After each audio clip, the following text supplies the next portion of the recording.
శ్రీ ఆదిశంకరులు మనకు అందించిన అత్యంత విశిష్టమైన సౌందర్యలహరిలోని 77వ శ్లోకం.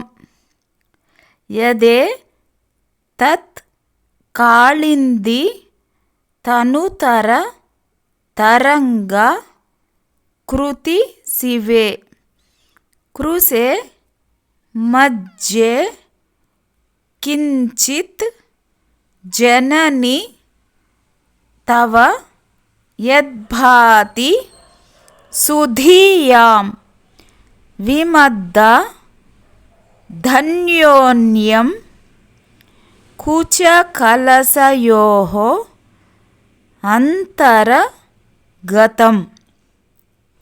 తను భూతం వ్యోమ ప్రవిశ దివ నాభిం కుహరిణీం. యదేతత్ కాళింది తనుతర తరంగా కృతి శివే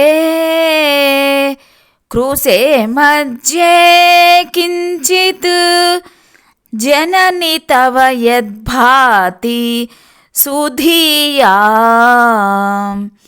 విమద్ధాధన్యోన్యం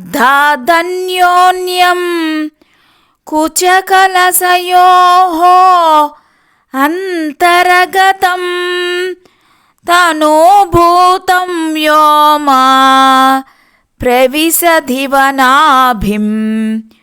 కుహరిణీం.